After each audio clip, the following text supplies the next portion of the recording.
చరణ్ అర్జున్ గారు కూడా ఉన్నారు. యా, నమస్తే చరణ్ అర్జున్ గారు. నమస్తే అండి. హలో. ఎస్ చరణ్ అర్జున్ గారు చెప్పండి.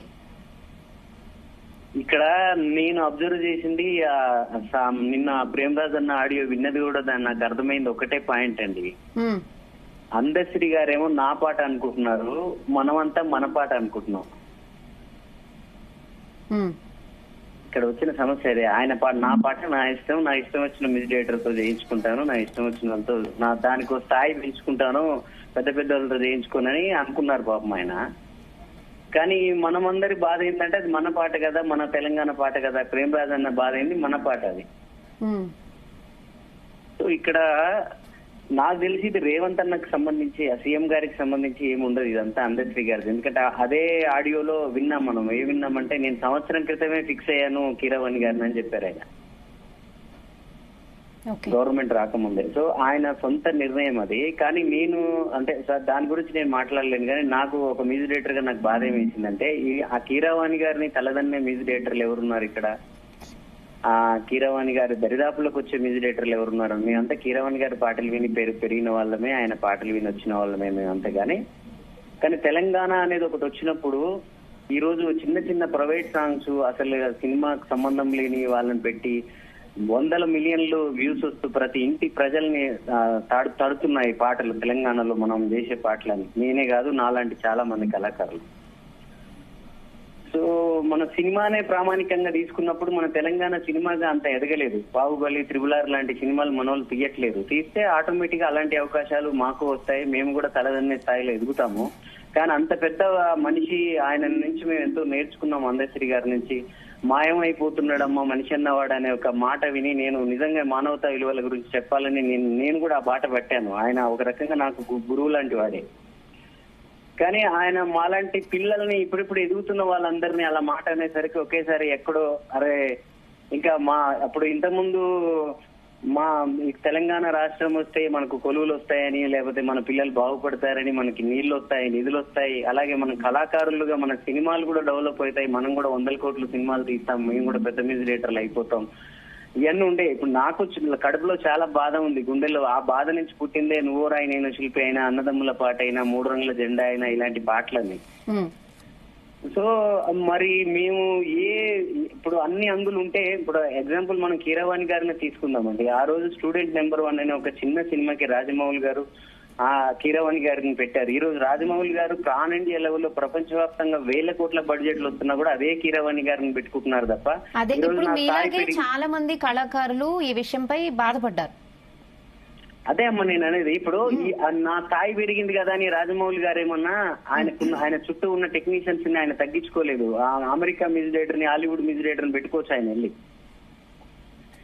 కానీ ఆయన అంత 100,000 కోట్ల సినిమాలు చేస్తున్నా కూడా అదే బ్యాచ్ ని పెట్టుకుంటారు. ఆయన సుకుమార్ గారు ఉంటారు, వీళ్ళందరూ. అలాగే మన తెలంగాణ వాళ్ళు, మనోళ్ళు, మన నేల, మన మట్టి అనే ఒక కాన్సెప్ట్ తో ఆ పాటలో అణువణువు ఆయన రాసిందంతా అదే ఉన్నప్పుడు ఆయన పెట్టుకోవడము అదేంటి, అది తప్ప ఉప్ప తర్వాత ముచ్చట. అంటే అసలు ఇక్కడ ఎవరూ లేరు తెలంగాణలో, ఎవరు లేకపోతే మరి ఈ పాటల ద్వారా ఉద్యమాలు వచ్చినాయి, పాటల ద్వారానే రాష్ట్రాలు వచ్చినాయి, పాటల ద్వారానే ప్రభుత్వాలు పడిపోయినాయి. మరి ఆ పాటలన్నీ రాసిన వాళ్ళు ఎవరు, పాడిన వాళ్ళు ఎవరు, మ్యూజిక్లు చేసిన వాళ్ళు ఎవరు వాటికి? సో ఇప్పుడు అదే సీఎం రేవంత్ అన్న గారికి ఆయన నిద్రలో లేపిన ఆయనకు ఒక పాట కావాలి, ఒక ఉద్యమం చేయాలన్నా, ఏదన్నా ఒక పోరాటం చేయాలన్నా పాట కావాలంటే చిన్ని ఎక్కడ అని చెప్పి నాకు ఫోన్ చేస్తారు ఆయన. సో తప్పకుండా ఈ పాట విషయంలో కూడా ఆయనకు మనోళ్ళతో చేయించాలనే ఆలోచన వచ్చి ఉంటది. కానీ ఈయనకి ఫీలింగ్ ఉంది కదా, ఇక్కడ ఎవడు లేడు ఈ పాట స్థాయిలో కంపోజ్ చేసేవాడు. మీరు ఆయన మీద పాట రాశారు, మీకు ఆ చనువు ఉంది, అంటే ఆ క్లోజ్నెస్ ఉంది కదా. సో అవును, మీరు అంటే ఆ సీఎం డెసిషన్ అనుకుంటున్నారా?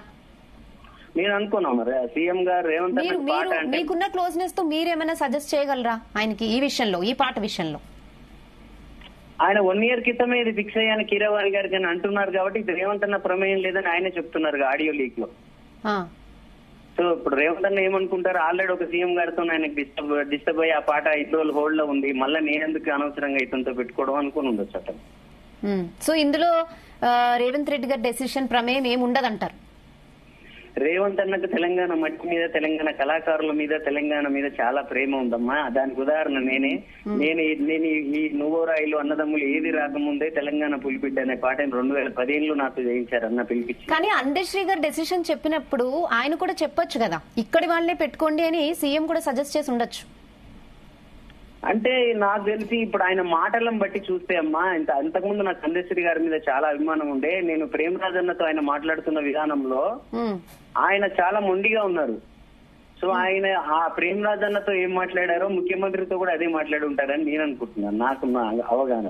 సరే, ఎంత మొండిగా ఉన్నా కూడా సీఎంతో ఆర్గ్యూ అయితే చేయలేరు కదా. ఇంకొకటి, తెలంగాణ ఎంతో పోరాటంతో వచ్చిన తెలంగాణ, మా అస్తిత్వం, మా భాష, మా కొలువులు, ఇదే పాయింట్ ఇప్పటికీ ఎప్పటికీ అదే ఉంటది. సో ఆబ్వియస్లీ ఈ రాష్ట్ర గీతం కాబట్టి వేరే పాటలు వేరేది ఏం చేసుకున్నా మాకు ఎలాంటి అభ్యంతరాలు లేవని ప్రతి ఒక్క కళాకారులు చెప్తున్నారు. రాష్ట్ర గీతంగా నేను అదే ముందే చెప్పాను కదా. మీరు ఆయన పేరు తీశారు కాబట్టి ఆయన ఏదో మాట్లాడాలనుకుంటున్నారట ప్రేమరాజ్ గారు. యా, తమ్ముడు చరణ్ చెప్పింది 100% నిజం. ఎందుకంటే నేను అందశ్రీ గారితో మాట్లాడినప్పుడు గానీ, కాంగ్రెస్ పార్టీ అధికార ప్రతినిధి అద్దంకి దయాకర్ గారితో మాట్లాడినప్పుడు గానీ ఆ ప్రస్తావన వచ్చింది. ఎక్కడ అంటే సంవత్సరం కిందనే ఈ పాట చేస్తే కీరవాణి గారితో చేయించాలని చెప్పేసి వాళ్ళు అనుకున్నట్టు. ఎప్పుడు అంటే దీనికి మెయిన్ గా ప్రధాన కారకుడు అద్దంకి దయాకర్ గారు. ఆయన తీసుకుపోయింది కీరవాణి గారితో అందశ్రీ గారికి పరిచయం కూడా లేదు బహుశా. ఎందుకంటే ఈయన నాకు పరిచయం చేశానని చెప్పాడు. నాకు వేరే ఎక్కువ ప్రమేయం లేదు, కానీ కీరవాణి గారిని పరిచయం చేయడం వరకే నేను చేశానని చెప్పేసి అద్దంకి దయాకర్ గారు నాతో చెప్పడం జరిగింది. అది కూడా మళ్ళీ సంవత్సరం క్రితమే మేము అనుకున్నాం. అప్పుడు సంవత్సరం క్రితం అనుకున్న దానికే వీళ్ళు స్టికానే ఉన్నారు. అదే సీఎం గారికి చెప్పి ఉంటారు.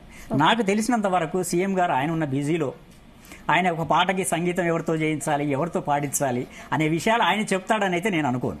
ఎందుకంటే దానికి ఇంకొక కారణం కూడా నేను చెప్పగలను. ఎందుకంటే అంతకుముందు శాసన మండలిలో మనం ఇంతకుముందు మాట్లాడిన మన దేశపతి శ్రీనివాస్ గారు ఒక సలహా ఇస్తే ఆయన సీఎం స్థాయిలో కూడా చాలా సానుకూలంగా స్పందించి దేశపతి గారు ఇంకొకసారి నేను ఏదన్నా దీనికి సాహిత్యం గురించి నాకు పెద్దగా తెలియదు అన్నట్టుగా మాట్లాడి దాని గురించి ఏదైనా మాట్లాడాలంటే నేను మీ సలహా తీసుకుంటాను అన్నాడు. అంటే కవులకి కళాకారులకి ఆయన గౌరవం ఇస్తాడని చెప్పేసి దాన్ని బట్టి మనం అర్థం చేసుకోవచ్చు. ఈ విషయంలో కూడా ఏం జరిగి ఉంటుందంటే ఖచ్చితంగా అదే జరిగి ఉంటుంది. ఇది మనకు తెలియని వ్యవహారం కదా. రాజకీయం అంటే ఓకే, అది వేరే విషయం. ఇది కవులు కళాకారులు ఈ పాటలు ఈ గోల మనకు తెలియని వ్యవహారం కదా, ఆ కవికి వదిలేస్తే పోయింది అని అనుకొని ఉంటాడు. దాన్ని అడ్వాంటేజ్ గా అయినా తీసుకొని ఉంటాడు. అంతేనండి అక్కడ. ఓకే, ఎస్ మోహన్ గారు. ఏం లేదు, ఇప్పుడు అందరి అభిప్రాయాలు రకాలుగా చెప్పారండి. అంటే ఏంటంటే ఒక్కొక్కళ్ళు ఆ పార్టీ ఈ పార్టీ కొంతమంది ఉన్నారు. ఇప్పుడు పార్టీ ఎవరికి వాళ్ళు ఫేవర్ గా చెప్పుకుంటున్నారు. ఇంతకుముందు అస్తిత్వం కోసం కొట్లాడిన మనమే ఈ రోజు అదేముందిలే ఇదేముందిలే అని మన ఏపూరు సోమన్ అంటాడు. ఏముంది మేము చేసేది అది వేస్ట్ ఆర్గ్యుమెంట్ అంటే ఇది కూడా దీనికి కూడా కళాకారులు బాధపడుతున్నాం. మేము తెలంగాణ మేము ఉద్యమాలలో పనిచేయలేదా? మొట్టమొదటిసారిగా నేనుగా చేసిన తెలంగాణ ఉద్యమానికి జయరాజన్ రాసిన అద్భుతమైన పాట వానమ్మ వానమ్మ 2001లో అద్భుతంగా చేశాం. రీసెంట్ గా శిలా నీవే శిల్పి నీవే అనే పాట కొన్ని కోట్ల మంది చూస్తున్నారు. మేము చేయలేకపోతాం. ఇక్కడ వ్యక్తులను అవమానపరిచారు అనేది మా బాధ. అంతే తప్ప ఈ రాజకీయాలు ఇవన్నీ మాకు అనవసరం. ఇక్కడ కళాకారుని గుర్తిస్తే ఇది ఎందుకంటే తరతరాలుగా ఉండాల్సిన పాట. ఈ రోజు ఈ సంవత్సరం ఈ పాట ఉంటుంది, నెక్స్ట్ సంవత్సరం ఇంకో పాట చేస్తాం అంటే అసలు ఈ సమస్య వద్దు, మాకు అవసరం లేదు. ఇది తరతరాలుగా ఉండేది. ఈ భూమి ఉన్నన్ని రోజులు, ఈ తెలంగాణ ఉన్నన్ని రోజులు ఈ పాటని ప్రతి సబ్బండ వర్గాలు లేచి గౌరవించి పాడుకునే పాట, ఆషామాష కాదు. మేము ఈ పాట లిరిక్ గాని ఈ పాట ట్యూన్ గాని ఇవన్నీ మేము గౌరవిస్తాం. ఇది వస్తుందంటే సంతోషపడేది ఫస్ట్ మేమే. అనేక సందర్భాలలో మేము మాట్లాడాం. దీని గురించి ఎవరు పట్టించుకున్నారంటే అధికారులు పట్టించుకోవాలా. మన వాదనలు ఎన్నిసార్లు వినిపించాం? ఈ పాట రావాలని 10 ఏళ్ల క్రితం వస్తే ఎంత బాగుండేదని నేను మొన్న కూడా మాట్లాడుకున్నాం. రైట్. ఇప్పుడు దేశపతి గారు మాట్లాడుతూ మాట అన్నారు, ఏముంది రేపు మళ్ళీ టీఆర్ఎస్ గవర్నమెంట్ వస్తే వాళ్ళు మార్చొచ్చు, ఈ పాట మార్చొచ్చు, ఈ అధికారిక చిహ్నాలు ఏమైనా చేయొచ్చు. గవర్నమెంట్ పూర్తి రైట్స్ ఉంటాయి కదా, అధికారిక చిహ్నాలు మార్చొచ్చు. అంటే నేను అనేది ఏంటంటే ఇప్పుడు ప్రభుత్వాలు వచ్చినప్పుడల్లా మార్చుకుంటూ పోయే బదులు ప్రజల అందరి ఆమోదంతో వాళ్ళందరికీ అంగీకారంగా ఉంటే మార్చాల్సిన అవసరమే ఉండదు కదా అనేది మా బాధ. ఇప్పుడు చేసే పాట అయినా ఇంకో రాష్ట్ర చిహ్నాలైనా ఏదైనా సరే నలుగురు సలహాలు తీసుకొని అందరి ఆమోదయోగ్యంగా ఉంటే ఏ ప్రభుత్వం వచ్చినా మార్చదు కదా. ఎప్పటికీ ఉండిపోయే విధంగా చేయాలనేదే మా ఆర్గ్యుమెంట్ తప్పితే ఆయన ఆయన కీరవాణి గారు గొప్ప సంగీత దర్శకుడు కాదని కాదు, ఆ పాట గొప్పదని కాదు, దాన్ని ఆహ్వానించకపోతే కదా మమ్మల్ని ఆ మాట అనాల్సింది. ఇప్పుడు ఒక కళాకారుడిగా కాకుండా ఒక రాజకీయ నాయకుడిగా మాట్లాడితే దానికి మేము ఆన్సర్ చెప్పలేం. కానీ మా బాధలో మాకు రాజకీయాలతో మాకు సంబంధం లేదండి. ఒక కళాకారులుగా మేము చెప్తున్నాం, ఇక్కడ కళాకారులు ఉన్నారు, వాళ్ళని గుర్తించండి, ఇక్కడ అస్తిత్వాన్ని గుర్తించండి అని అడుగుతున్నాం తప్ప వేరే కాదు మేము మాట్లాడేది. ఓకే, ఎస్, ఏపూరి సోమన్న గారు మీ దగ్గరికి వస్తాను ఒక్క నిమిషం. యా, చరణ్ రాజ్ గారు చెప్పండి. ఎస్, ఇక్కడున్న కళాకారులు కూడా సీఎం గురించి ఏమనట్లేదు, వాళ్ళు కూడా ఇక్కడి కళాకారులు ఉండాలి అనేది కోరుకుంటున్నారు. అంటే ఎప్పటికీ తరతరాలుగా ఉండే పాట, అంటే తెలంగాణ ఉన్నన్ని రోజులు ఈ పాట ఉండిపోతుంది చిరస్థాయిగా, కాబట్టి ఇక్కడి కళాకారులు ఉంటేనే మనసు పెట్టి పాడతారు అనేది కొంతమంది కళాకారుల వర్షన్. అంటే మీరు ఒక కళాకారుడు కదా, ఒకటి చెప్తారు, కళలకి బ్యారియర్స్ ఉండవని, ఒక కళాకారుడికి బ్యారియర్స్ ఉండవు. సో మీరేం చెప్తారు ఒక కళాకారుడిగా? బారియర్స్ ఉండవండి, కానీ ఇంతకు ముందు కూడా బతుకమ్మ పాటని ఇలాగే ఏఆర్ రెహమాన్ గారితో, గౌతమ్ మీనన్ గారితో కొన్ని 100 కోట్లు పెట్టి 50-60 కోట్లు పెట్టి టీఆర్ఎస్ గవర్నమెంట్ ప్రయత్నించింది. అప్పుడు ఆ రోజు కూడా మా అందరి ఫీలింగ్ అదే ఉండే, మేమంతా ఉన్నాం కదా, మేము చేయలేమా బతుకమ్మ పాటల్ని, అన్ని కోట్లు పెట్టి వాళ్ళని చేయించారు ఏంటి అని ఒక ఫీలింగ్ అప్పుడు ఉంది మాకు. సో ఇప్పుడు కీరవాణి గారికి జయ జయ తెలంగాణ పాట చేయడం ద్వారా కొత్తగా వచ్చిన కిరీటం ఏం లేదు ఆయనకి. ఆయనకు ఆల్రెడీ దాని నుంచి ప్రపంచవ్యాప్తంగా ఆస్కార్ అవార్డు వచ్చింది ఆయనకి. సో ఆయన ఆల్రెడీ ఆయన చూడని శిఖరాలు కాదు, ఆయన చేయని సినిమాలు కాదు, ఆయన ఒక అద్భుతమైన లెజెండ్. మా అందరికి జస్ట్ సీజన్ వైజే ఉంటాయి, కానీ ఇది అదే అమ్మా నేను చెప్పేది వినండి మీరు. నేనేమంటున్నా అంటే వీళ్ళు ఆ రోజు బతుకమ్మ పాటని కోట్ల బడ్జెట్ రాగానే తీసుకెళ్లి ఎక్కడో రెహమాన్ గారికి ఆల్రెడీ వాళ్ళకి అవసరం లేని వాళ్ళకి తీసుకెళ్లి ఆపాదించి వీళ్ళు ఏదో చేయాలనుకున్నారు, వాళ్ళు ఫెయిల్ అయ్యారు ఆ రోజు. ఈ రోజు వీళ్ళు కూడా కీరవాణి గారికి ఏం అవసరం లేదు తెలంగాణ పాట చేయడం ద్వారా కొత్తగా ఆయనకు వచ్చే పేరు లేదు, ఆయనకు ఏమో ఇప్పుడే మార్కెట్ ఏం పెరగదు. కానీ మాలాంటి వాళ్ళు, నేను ఇంకెవరో తెలంగాణలో ఎంతో మంది ఉన్నాం, మాలాంటి వాళ్ళకి ఇస్తే ఈ పాట ద్వారా మా లైఫ్లు మారుతాయి కదా.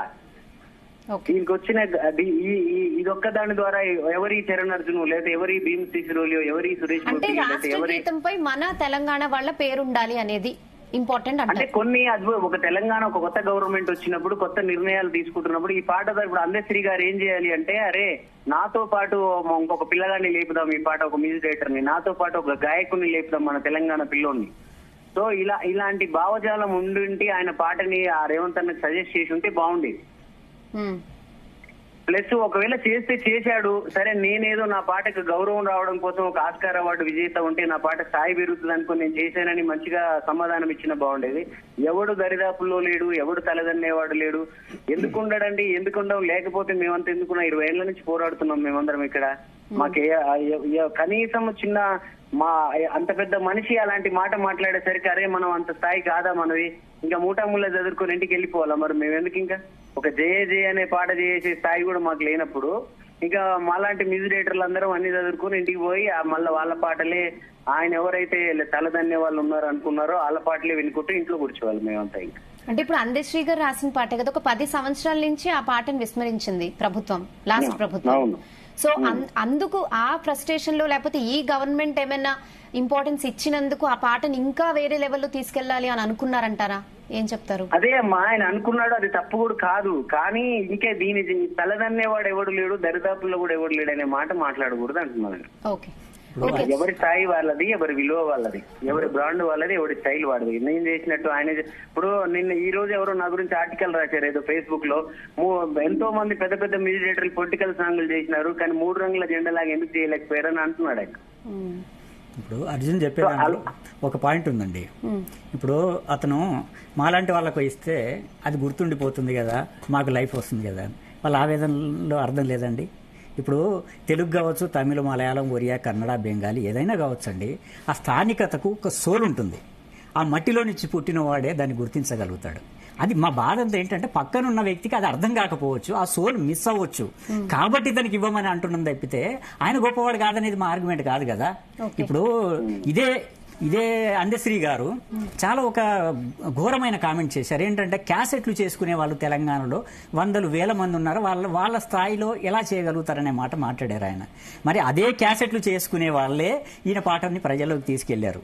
అదే క్యాసెట్లు చేసుకునే వాళ్ళ చుట్టే ఈయన తిరిగి ఆయన పాటను రికార్డింగ్లు చేయించుకున్నాడు. అప్పుడు స్థాయి గుర్తు రాలేదా? అప్పుడు అంతస్తు గుర్తు రాలేదా? అప్పుడు ఎట్లా పనికొచ్చిండ్రు? అప్పుడు పనికొచ్చిన కళాకారులు, సంగీత దర్శకులు ఇప్పుడు ఎందుకు పనికిరారనేది మా క్వశ్చన్. ఓకే, ఇప్పుడు ప్రేమరాజ్ అన్న అదే అందశ్రీ గారు నువ్వో రాయి నేనో శిల్పి పాట రిలీజ్ అయినప్పుడు నన్ను ఎత్తుకుంటూ నా స్టూడియోకి వచ్చారు. అదంటున్నా. ఇప్పుడు ఇప్పుడు ఈ పాటకి ఇప్పుడు ఒక సినిమా అండి, నేను అందశ్రీ గారితో చెప్పాను, అన్న నువ్వు ఒక సినిమా తీసుకో, నువ్వు ఎవరినన్నా పెట్టుకో, మాకేం బాధ. ఇది ఒక రాష్ట్ర గీతం కాబట్టి ఆ రాష్ట్రం అస్తిత్వం ఉంటుందండి. ఇప్పుడు ఆ తేడా గమనించాలి మీరు. ఇప్పుడు ఇది కళకి భాషా భేదాలు లేవు, అది వేరే డిస్కషన్ అండి. నువ్వు సినిమా రేపు నేను ఫిల్మ్ డైరెక్టర్, నేను ఫిల్మ్ మేకర్ని, నేను ఒక సినిమా తీసి నేను కీరవాణి గారిని మ్యూజిక్ డైరెక్టర్